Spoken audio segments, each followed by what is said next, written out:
Hi there, welcome everybody. And on behalf of APMG and our partners at ISACA, thank you for keeping safe and well as we continue to battle the coronavirus pandemic. My name's Mark Constable. As you can see on the slide in a moment, I'm joining you from APMG here in the UK, and I'll be your host and moderator. I'm delighted to be joined by our guest presenter, Mark Thomas, who's joining us from across the pond in Phoenix, Arizona in the United States. And whilst it could get confusing with two Marks on the panel, we ought to be okay today with our UK and US accents. So a little about Mark, Mr. Thomas.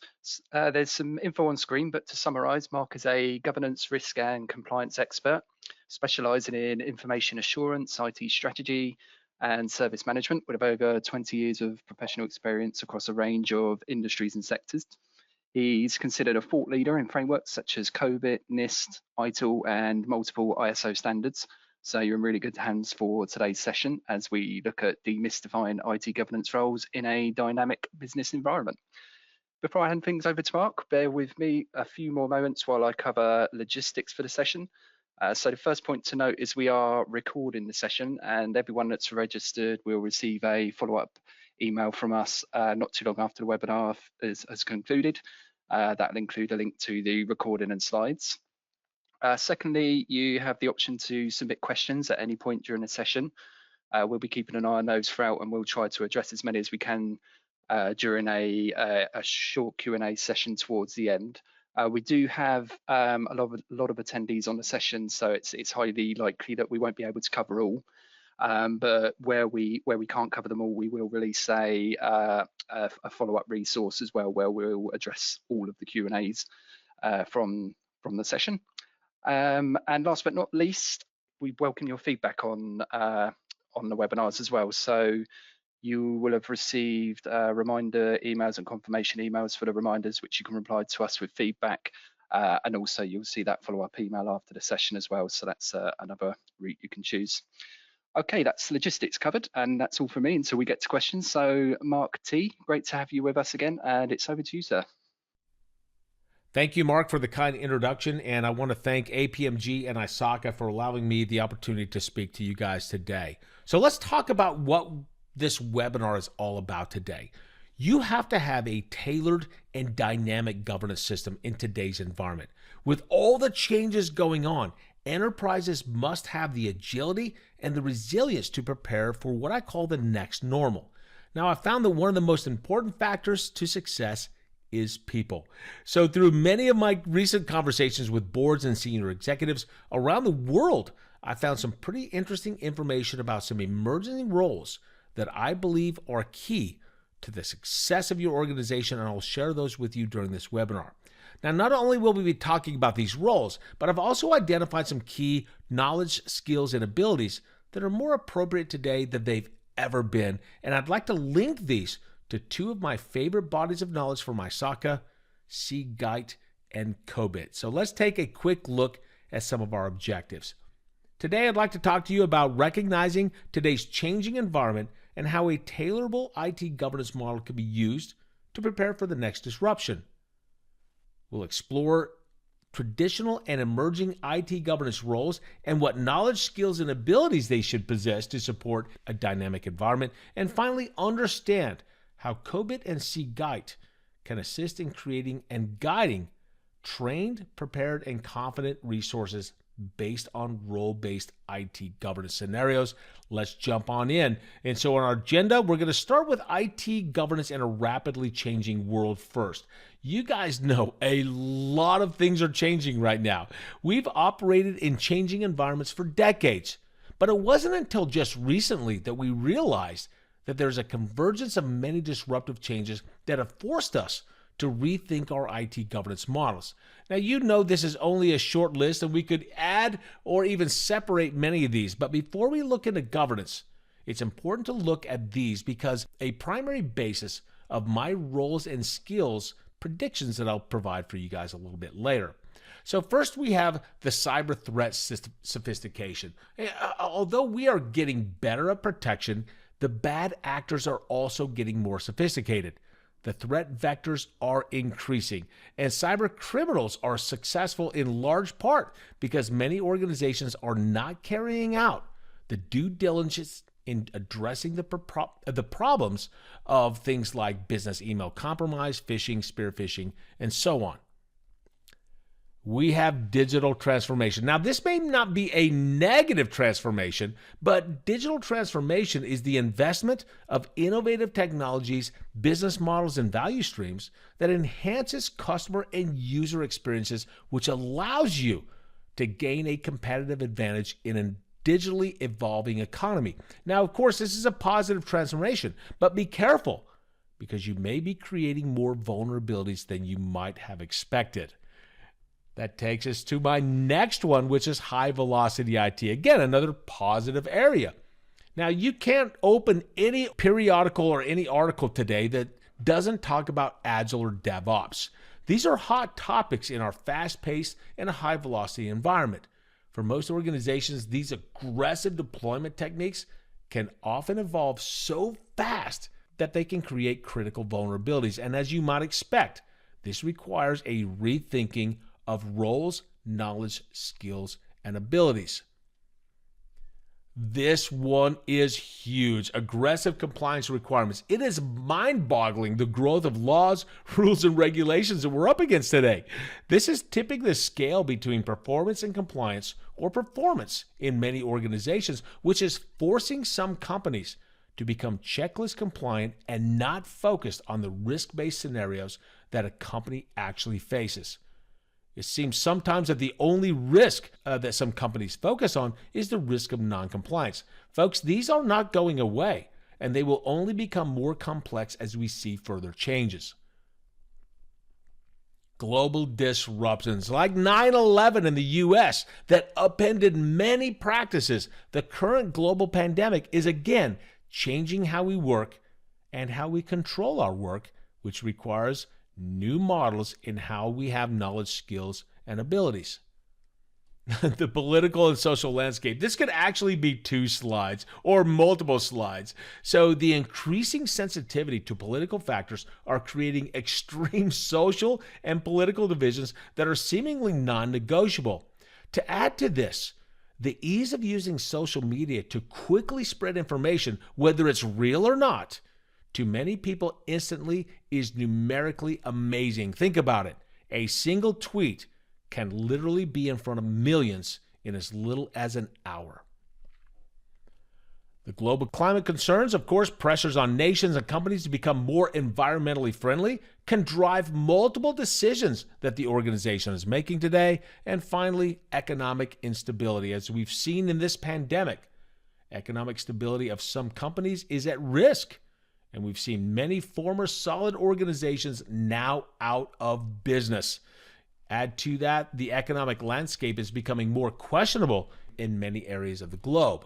So now we've talked a little bit about some of the transformation efforts going on. Let's jump into enterprise governance of information and technology. Now, in the light of, say, digital transformation and many of the disruptive areas we just talked about, information and technology have become crucial in the support, sustainability, and growth of enterprises.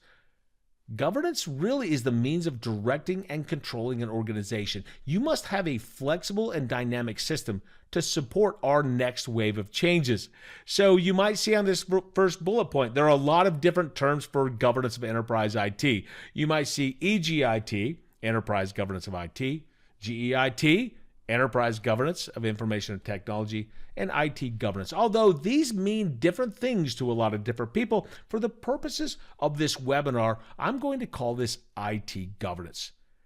Now, the distinction between governance and management is a big deal because an IT organization cannot govern itself. If you ask me to govern myself, what you've just asked me to do is identify and create my own rules. You've asked me to determine which of my own rules I choose to follow, and you've told me to determine the consequences for those rules that I choose to break. So the distinction in governance between governance and management has to be clean. Many of you guys on this call have been on a governing body. Think about it. You have boards of directors, you have committees, architectural review boards, change advisory boards, and many other different groups or boards and committees that create policy or create guidance. But when you step away from that governing body, you now become management, and you now have to operate within the means or the rules that that governing body has actually set for you. So therefore, there's also a distinction between a governance system and a governance framework. A governance system really looks at the overarching system, the principles of how we're going to apply governance in an association or an enterprise. But the governance framework, those are the tools on how we put those things together. So I would challenge you first is to determine, what are your governing bodies? What are the charters for those governing bodies? What decisions can they make? And what can that board or body do if somebody fails to follow your direction? This slide I love, because when we really wrap up enterprise governance of information and technology, if you think about it, from any governance model, number one, we have to make sure that we're meeting stakeholder needs. And that's basically through making sure we create value through something called benefits realization, which says, are we doing the things and are we getting the benefits that we expected from our investments? Risk optimization says, are we making the right decisions with the right information or informed decision making? And here's the big one, resource optimization, which really, folks, is the foundation of this webinar. How do we ensure that we have the right people with the right knowledge, skills, and abilities to make the right decisions on behalf of the enterprise to continue to meet our stakeholder needs? So based on that, what's in our future? Now, for anyone who's been in a business that has relied on IT over the past several years, and who hasn't, right? You know the frustration that comes from watching your IT team struggle to operate these complex systems, much less deliver new capabilities. Folks, digital is now mainstream. It's in every business across every sector. I believe it requires an integrated supply chain of vendors, services, and products, all of which need to be in harmony.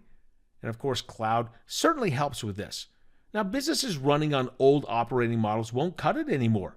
The traditional organization is dying. Now is the birth of a new type of organization, a customer-centric, connected, and collaborative organization. There's no longer a thing called business strategy and technology strategy. There is just strategy, and it's driven by technology.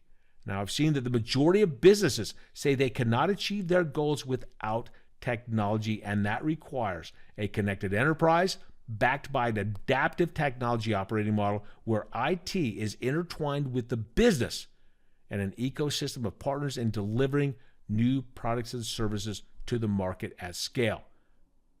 So because of that, we're starting to see an emergence of new roles and skills. If I were a CIO today, I would start looking at how to better prepare my people through proper education, training, knowledge, and application. That takes us to emerging roles. You're going to love this part because this is really what this presentation is all about. But first, let's start with some typical roles. Now, where I found this information was from COBIT. COBIT has a set of traditional IT governance related roles with descriptions of those roles.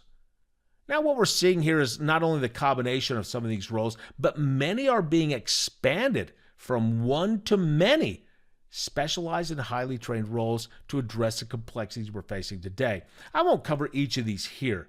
I just wanted to make sure we use this as a baseline for some of the emerging roles that I'm seeing today that I'll share with you in the next few slides. So let's take a look at something interesting about this transformation on the next slide. And that is what we call the new collar revolution. Now, you may have not have heard of this, but Ginni Rometty, the former chair, president, and CEO of IBM, coined the term new collar to define a new category of skills-based careers. New collar jobs are roles in some of the technology industry's fastest growing fields, from cybersecurity and cloud computing to cognitive business and digital design, that do not always require a traditional degree. What they do require is the right mix of in-demand skill sets. When you look at an emerging job report, you will see many roles that are new collar, not necessarily requiring a college degree, even though many hiring managers still insist that this is a requirement. So as we seek to broaden our capabilities and our opportunities and look at new talent pools to fill our skill shortages, companies are leading the way to looking at the labor market by focusing on skills instead of pedigrees. This is why I believe it's important to associate your knowledge-based roles with industry certificates, certifications, and even professional designations. Now, here's the fun part. Coming up, I've identified 4 new or emerging roles based on my work with global organizations just this year, and here's what I'm seeing. As I mentioned, I've worked with a lot of different boards, senior executives across the globe, and they're all recognizing the importance of people and what they can do now to prepare for what is next. Well, what roles should we be focusing on to help us succeed in the future? Or what they're asking me. How do we do this considering all the disruptions and the disruptions we may not have faced yet? When I look at what's happening in our environment, coupled with the need to have a dynamic governance system for these 4 high-level roles, came up over and over again, and I'll tell you why. Here in a few minutes, I'll take each of these roles and associate them with what I believe are the top knowledge, skills, and abilities required for these roles to be successful. Now, I wanted to also say, for anyone viewing this webinar, you will get an additional download that gives you additional descriptions of each of these roles, as well as some of the knowledge, skills, and abilities that I'm going to be talking about here in just a few minutes. Start with technology innovation visionary. Now, this role should not be a surprise. With the rapid growth of complex yet powerful technologies, we have to be careful about adopting technology for the sake of technology. The key is to know how that technology will enhance our customer and user experiences and ultimately create value for the enterprise. Things like digital transformation, creative cloud-based solutions, AI and machine learning, of course, high-velocity IT delivery, humanization of IT, and of course, as we mentioned earlier, customer and user experiences. The next emerging role I'm seeing is performance and conformance analyst. Folks, this one is huge. Do not forget this, because it is mind-blowing, the growth of laws, rules, and regulations that we're up against today. And this is forcing companies to become checklist compliant rather than basing their compliance on the risks, which, by the way, is a skill associated with this. Now, this is tipping the scale between performance and conformance. And you cannot be 100% compliant to everything. It seems that the only risk that some organizations focus on is the risk of non-compliance. And that is stifling us from a business perspective. And that's forcing some of us to be checklist compliant and not focus on the risk-based scenarios that we actually face. As I mentioned before, there are so many legal and regulatory requirements that it's difficult to know what they all are. So you need to have an integrated risk governance and management program. Although this may not be a role for a single person, it may be distributed amongst many groups, but trust me when I say this will be a very important role as we navigate through more complex compliance and requirements in the future. Now, I wouldn't say this is a new role, talking about value co-creation advocate. In the spirit of value co-creation, this is really making a comeback, and this has a lot of roots back into IT service management.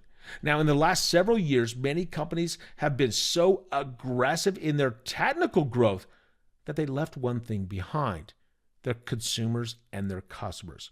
We're obviously seeing the movement back to the basis of service management, and that is the idea of value co-creation.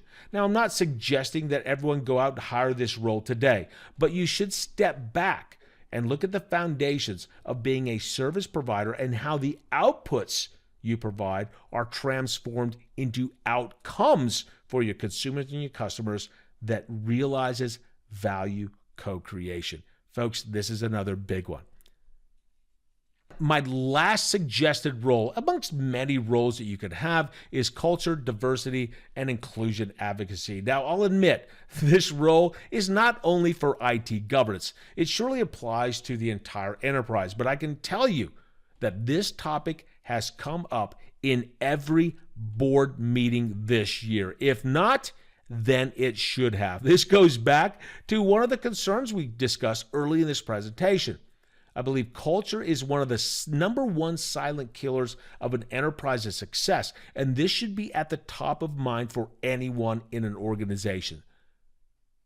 I believe it's more than just getting the right numbers, but ensuring that you have a wide diversity of thinking, knowledge, experiences, and backgrounds. And if you look at the resources, or if you look at the research, organizations that focus on this show positive results, such as increased performance, greater innovation, top talent recruiting, and employee engagement. I just wanted to share one interesting piece of research for you from Forbes. And Forbes found some fascinating associations between inclusion and innovation. And they say diverse employees bring a far-reaching set of life experiences and backgrounds to the table, meaning they're often looking at life through a different lens. That different perspective can open up new ways to solve challenges or address problems, and when these different viewpoints mesh together, it has the potential to out-innovate the competition. Now, we've just talked about my 4 emerging roles. Here's where this gets good, folks. What I've done is I've made a link for you between the emerging roles and what I consider my top knowledge, skills, and abilities in an organization. Now, you could consider these KSAs as roles, and that's fine. But I'm really trying to put this into a perspective for you so you can use this as a starter kit in your organization. So what I've done is taken each of these emerging roles and basically given a connection between that role and the knowledge, skills, and abilities. So let's see what some of these are.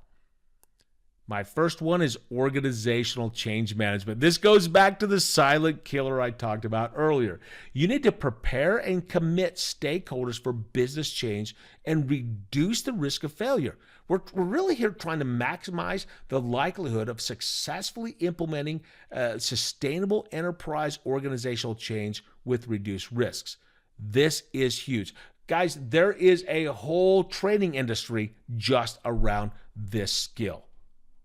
And you'll see here what I did is I made a connection between the knowledge, skills, and abilities and the emerging roles. Now, you can disagree with me. That's okay. You can change these because every one of our organizations has different cultures, different organizational structures, and different connections between these roles and those skills. I'm just giving you a starter kit to be able to use to help you identify the right areas.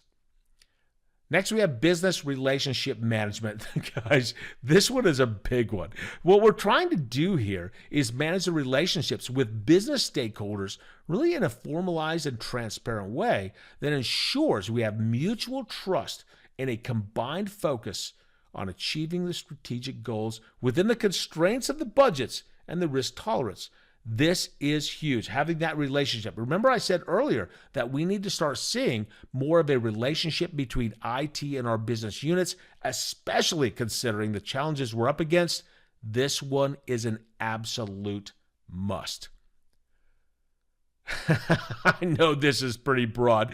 Anything related to cybersecurity and privacy. Now, I don't have any specific suggestions for here because you can read any article and get a lot of information about knowledge, skills, and abilities for cybersecurity and privacy professionals. This actually should be separate, but I wanted to combine those because this is a big deal. It's a broad category, again, with multiple areas. My suggestion is to look at a couple of standards out there, maybe like ISO standards, NIST standards. Also look at publications from ISACA that might be able to help you with this piece here.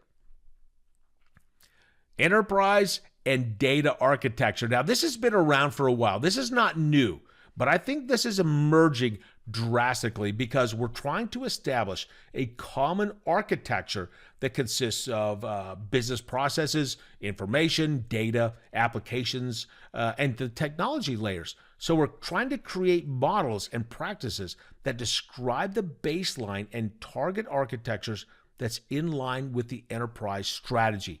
This one, even though it's not new, it's going to be emerging because we're seeing a growing complexity in all of our enterprise and our data architectures, because we're starting to see the involvement of vendors, of partners outside of the organization, and this is absolutely key. Again, another one that's not new, but it's emerging. We're talking about risk governance and risk management. So especially during a recession, right? Companies need professionals who can identify, anticipate, and predict potential risks and provide solutions across all the different strategic and operational aspects of a business that are critical to growth and survival. Companies are always looking for professionals who are experts in identifying, analyzing, and responding to data and those risks. One of my favorite topics here, of course, is high velocity IT. What we're looking at here is, again, I mentioned this earlier, is you can't read an article these days without talking about agile DevOps or maybe even lean. Now, a lot of the basic concepts aren't new. Lean got started in manufacturing decades ago. But what we're trying to do here is automate and streamline our existing processes and think of new and innovative ways to manage our deployed services and products. We're trying to deploy and maintain products, our services, network components with a focus on security, reliability, and here you go, zero downtime across large cross-cloud and on-premise infrastructure. No surprises here.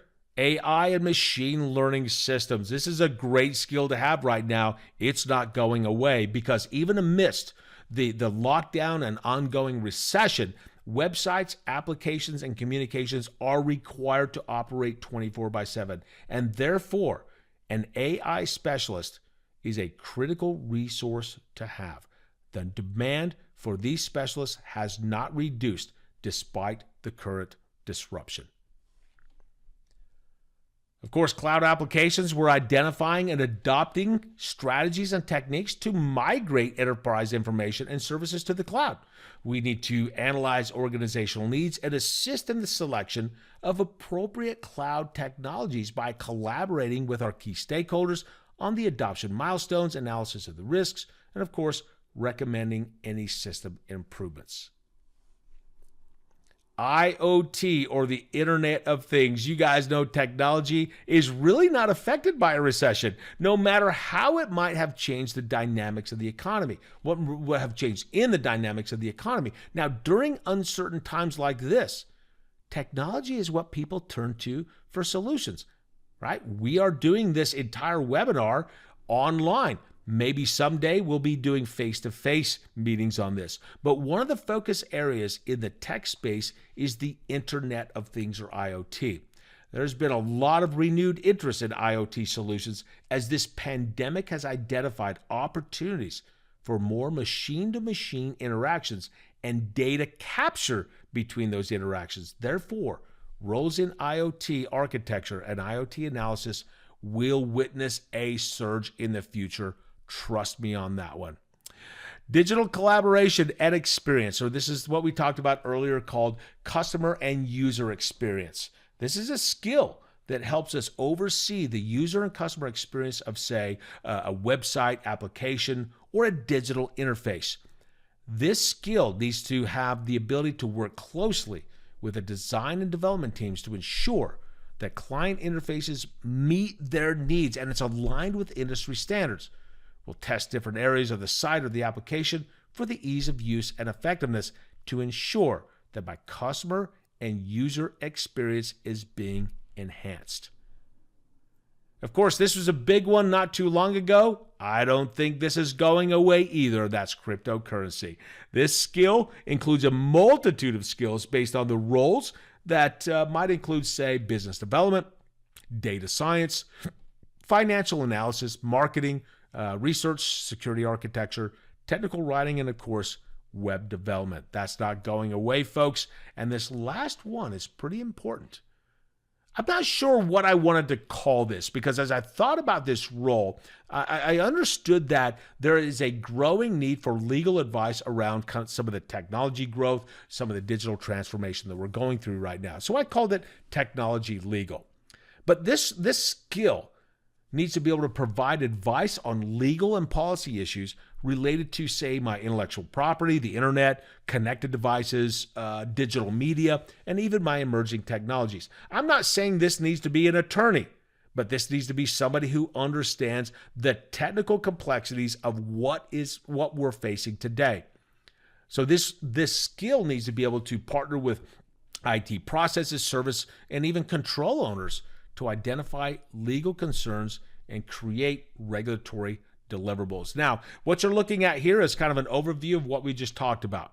You will have a copy of this in a download that will be available to you after this webinar. And again, you can add, remove, change, or modify anything in here because this is my interpretation of the emerging roles and the skills, knowledge, and abilities that are required to do that in the next year or more. This next slide, very, very quick on this. So I do want to give you some advice on the adoption methodology. So as you're looking at knowledge, skills, and abilities in the roles, I don't want you to get started on this until first you look at what your, oh my gosh, hang on here. I need to make sure I come back. Here we go. Until we understand your enterprise.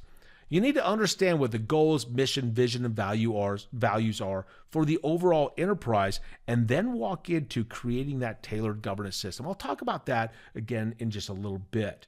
But that tailored governance system, you guys know there's no one-size-fits-all governance system for every organization. And I believe there's a framework that does that for you called COBIT, and we'll talk about that in a few minutes. Once you've created that tailored governance system, you look at your key roles as similar to what I showed you earlier, and what those knowledge, skills, and abilities are for those roles, because you can't do that until you know your tailored governance system. But of course, after that, this is very key, endorsed training and certifications, going back to the new collar types of roles. Those training and certifications might include certificates, might include designations, professional designations, and they will require continuing professional education, which says you need to make sure you constantly monitor and improve, because the roles we're talking about right now, they could morph into something completely different in 12 months from now. So how do you actually achieve the knowledge, skills, and abilities that I've talked about up to this point? Again, I've given you some high-level information, just as, like I said, more of a cheat sheet, a start kit for you to create these new roles so you can survive as a business in the next 12 months. So what would I do? I think I told you guys earlier that there are two models that in my mind that I use more than any of these other roles to help me think about how I'm going to have a governance system in the future. And one of those is called CGEIT and one is called COBIT. Now let's talk about the difference between CGEIT and COBIT for a second. CGEIT is a designation. It's a certification. It's framework agnostic. Right now, it's the only governance certification for an individual that I'm aware of.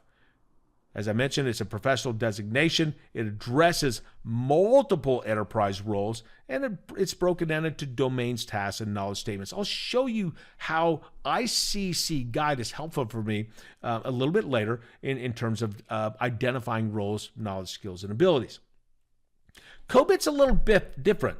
COBIT is an actual framework, and it's a framework for the governance and management of enterprise INT. It's also an ISACA product. It's certificate-based, right? It talks about that distinction between governance and management that we hit earlier, and we'll talk a little bit about the components and design factors, and it has what we call governance and management objectives.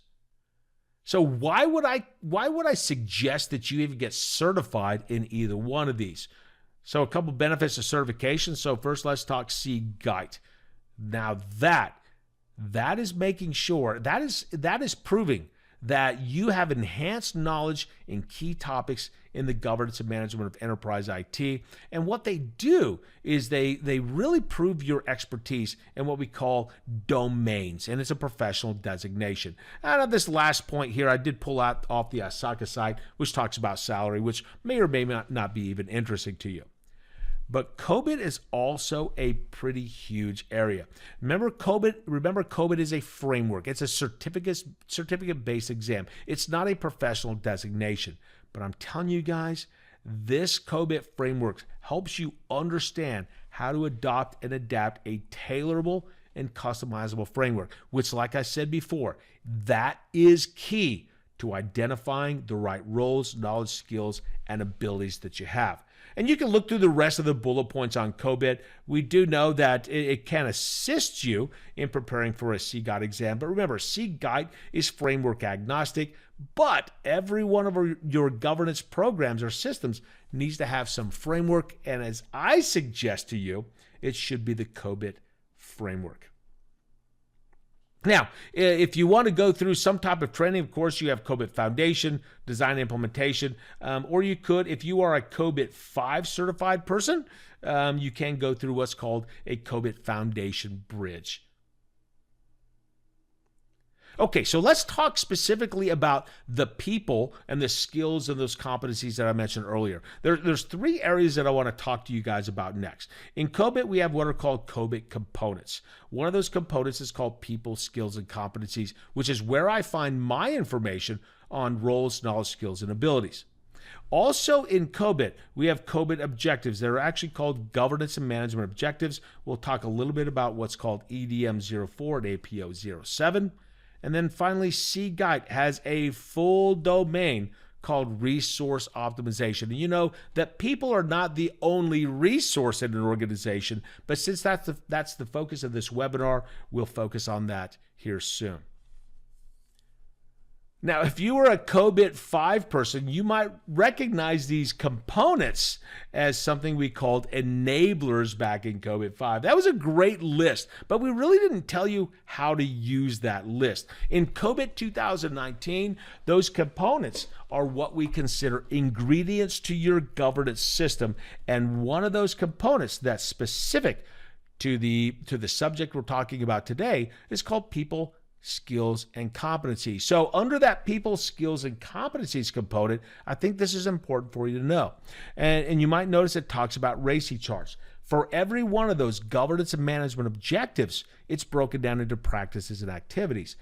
Every single practice in the COBIT framework has an associated RACI chart. So now you can take your roles based on the suggested RACI chart assignments within COBIT, and you can now look at who might be accountable, responsible, consulted, and informed for those tasks. It also assists in determining human resource demand and availability management. And of course, the life cycle is determined by enterprise strategy. So as you're looking at this from a human resources perspective, a couple things that I want you to think about. One is, what's the education and qualification levels for each of these roles? Are there any technical skills, experience skills, and of course the knowledge and behavior skills that are required for those? And look back to that table that I shared with you guys a few slides ago and start thinking about what those roles are and what the associated knowledge, skills, and abilities are for each one of them. So that was the COBIT components. The next thing we have is COBIT has 40 governance and management objectives. Two of those that I want to highlight for you are EDM 4, Ensured Resource Optimization, and APO 7, Managed Human Resources. I'm going to cover these very quickly, but I think the important thing for you to know is EDM 4. This is the governance side of human resources. I want you to notice a couple things here. They give us practices. Now, if you're an auditor, you might recognize these practices as control objectives. But here's the important part. It gives us appropriate skills. And it also tells us what other industry frameworks you can go to acquire those skills. If you look at APO 7, Managed Human Resources, on the management side, wow, look at this. There are a lot of practices. If you wanted to audit this, there's your control objectives. But these are practices you need to consider when you're looking at your roles, knowledge, skills, and abilities. And oh, by the way, it gives me a set of applicable skills for that objective.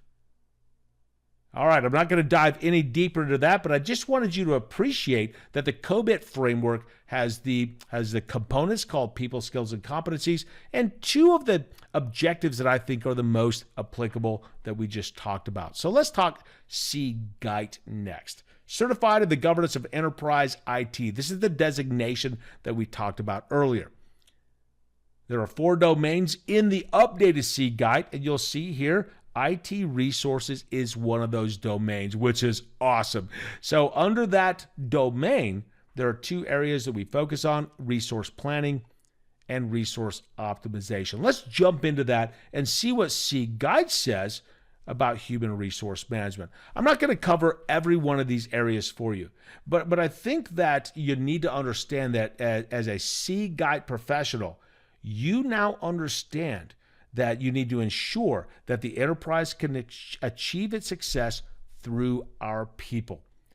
And that helps us with the following objectives: satisfying business needs, right? It's founded on detailed analysis of study. You can see the rest of these.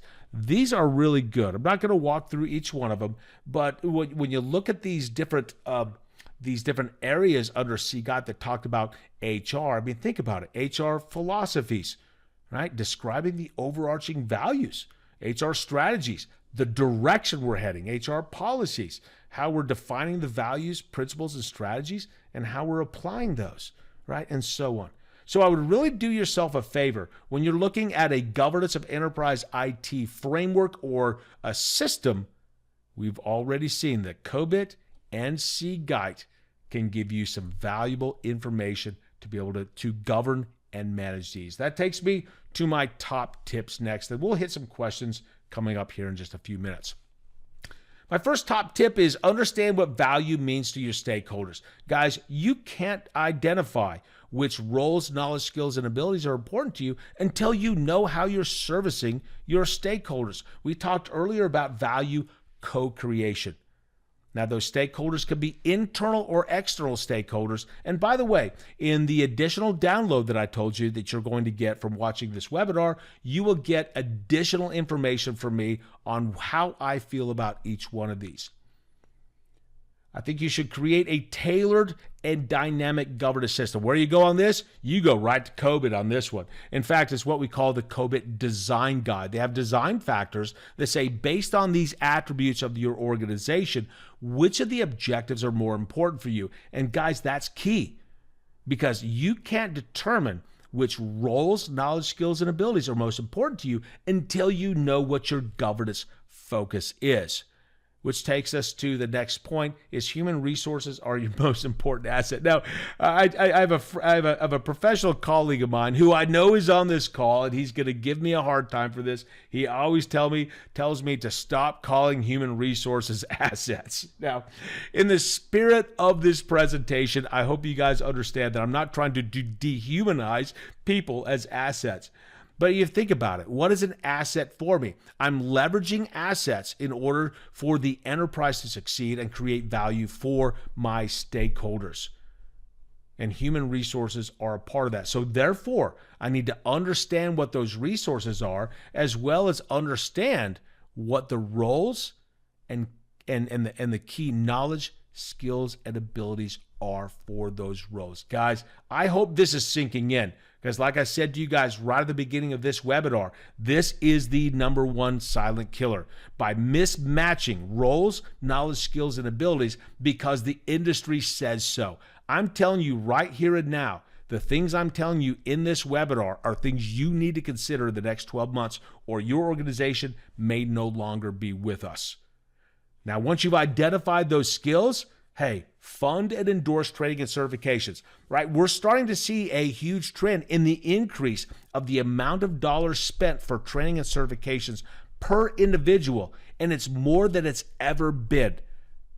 Not just because we're trying to retain good talent, because we're trying to have good talent to help us succeed as an organization. Remember the new collar workers. These folks do not have to have a college degree. I would like for them to have a certificate that is basically in a new or emerging technology or a model or a framework or a designation that requires them to have CPE, which ensures that they are on top of the latest trends going on today. I can't emphasize that enough.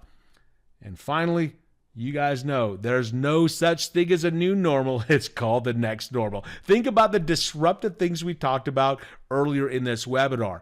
Guys, they're not going to stop. So you need to actually create a resilient and agile organization that is prepared for the next change. And based on 4 of those roles that I told you need to think about, that will almost guarantee your success to making sure that you're agile enough to be able to handle the next normal. Ladies and gentlemen, thank you so much for your kind attention. I appreciate it. I know I covered a lot of information in a very little amount of time, but like I said before, what I wanted to do is ensure that you are aware that there's a download that comes with this that has some additional information based on the roles, knowledge, skills, and abilities, and my recommendations, as well as the table I showed you that linked those roles to some of the KSAs. So keep an eye out for that. If you watch the webinar, you should be getting an email from APMG on that. Again, I totally appreciate ISACA and APMG for allowing me to share some of what I'm seeing in the market today with you. And of course, we have time for a few extra questions. So let's go back to APMG and ISACA and see if we've got some questions for me for the next few minutes. I'll start with this one, Mark. How does ISO 20000 fit into IT governance, and what would be an ideal order of adoption? Would it be ITIL, COBIT, ISO 20000? Yeah, so ISO 20000, what I've seen is sometimes ISO 20000 is mistakenly called the ITIL standard, which is not. It's a service management standard. And what I believe is this is my organization, and one that I was in the past, we had the same kind of thing that we're talking about here. But ISO 20000 was a great standard that gave me great practices in there, but not everything in that standard was applicable to me. So what we did is we actually used the COBIT framework, and I know this, you guys have heard me say this before, but it's true. COBIT was my framework to help me manage frameworks. And so what we did was use COBIT now to identify the parts of my organization that I needed to focus on. And then what COBIT said is, oh, we're going to give you practices and activities, but if you need more information and you need to go another level of detail, go to ISO 20000 here, go to ITIL here, and so on. So we didn't use ISO or ITIL as the starting point.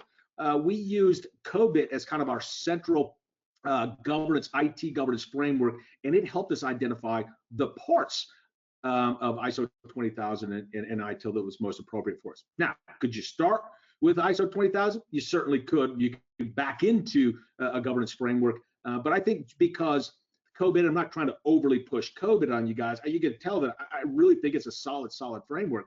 We started with COBIT because it was that nice link between enterprise governance and how we govern enterprise IT. And then it suggested to us what parts of ISO were most applicable for us. And I liked that model. It sat from a higher level and then looked down.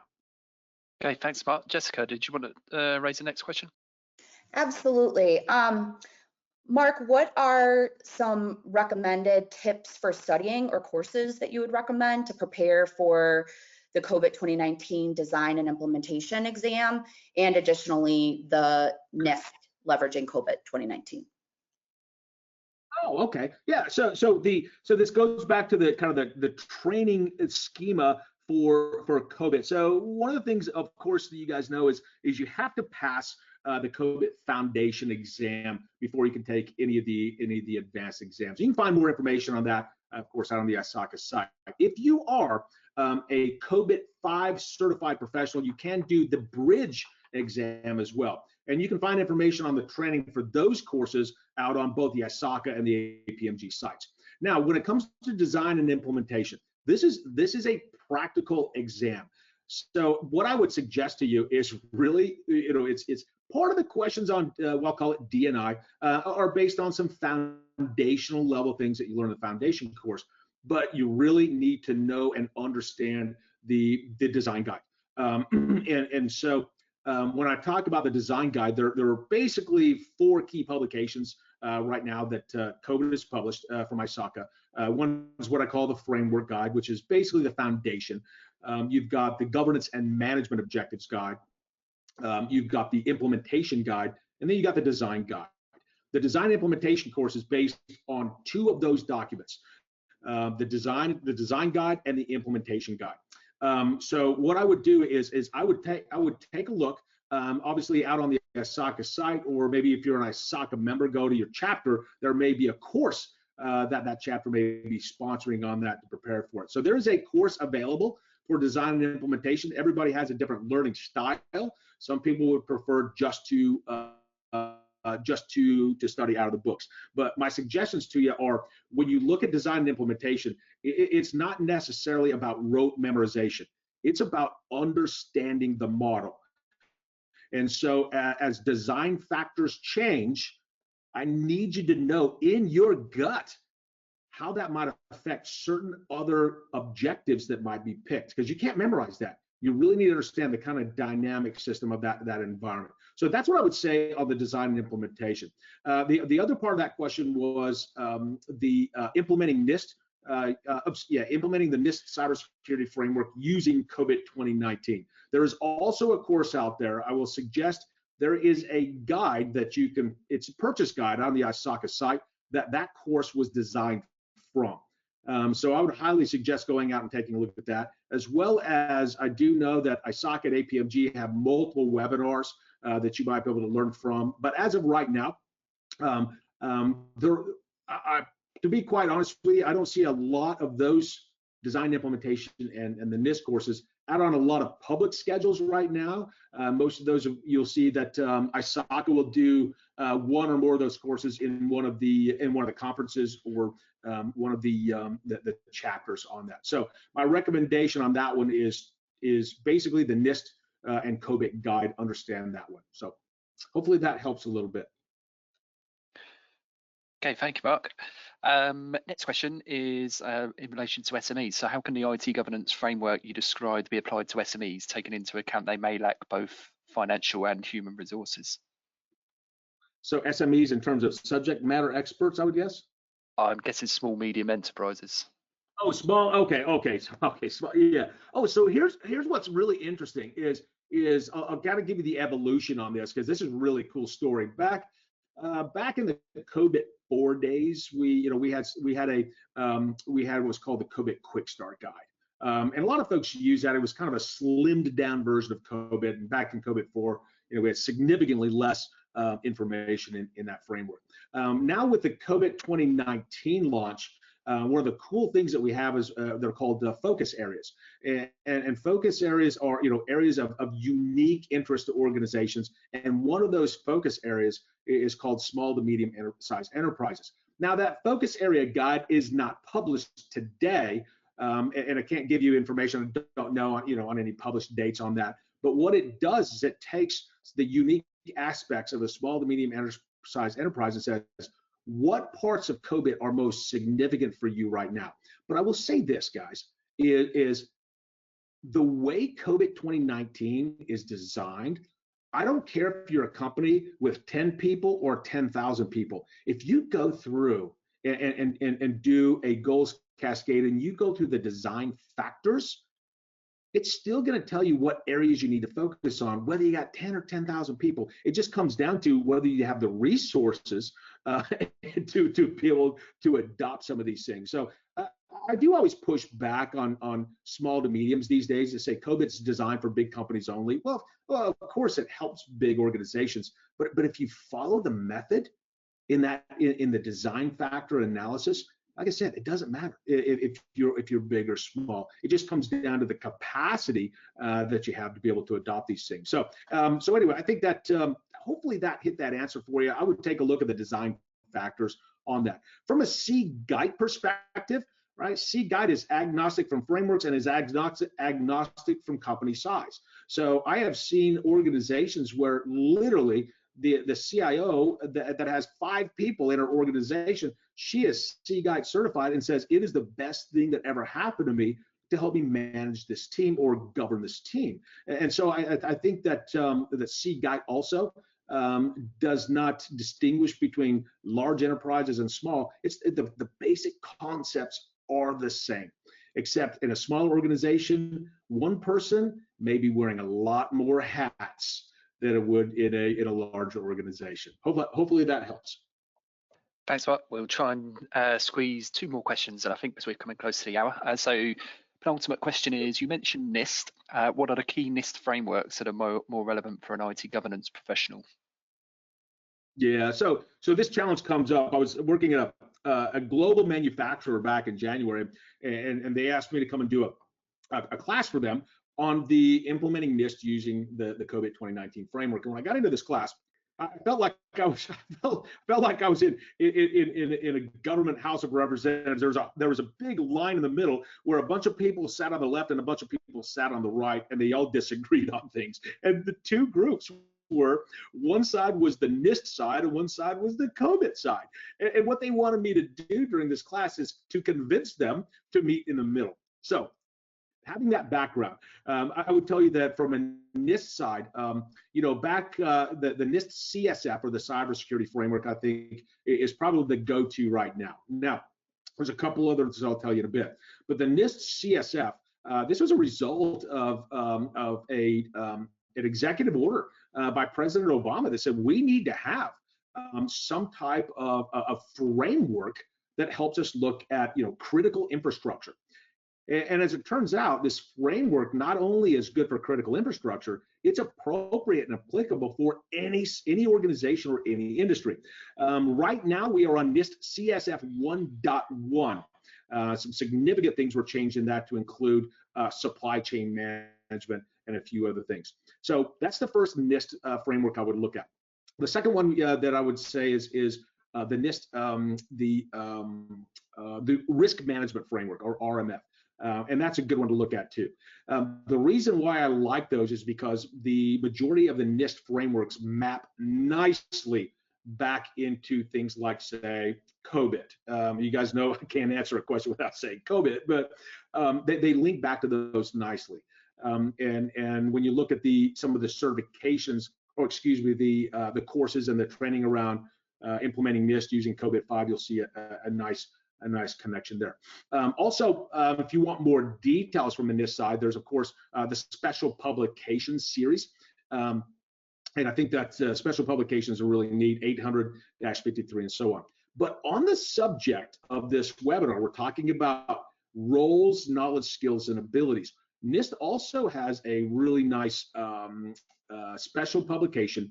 It's called NIST 800-181. It's currently going through an update, and it's called the NICE framework. And what this thing does is it focuses on cybersecurity related roles, knowledge, and skills. So it's another one that I think you should take a look at. And again, a lot of the information that I use to identify these roles, knowledge, skills, and abilities for clients, that I'm using COBIT and CGEIT as kind of my entry point.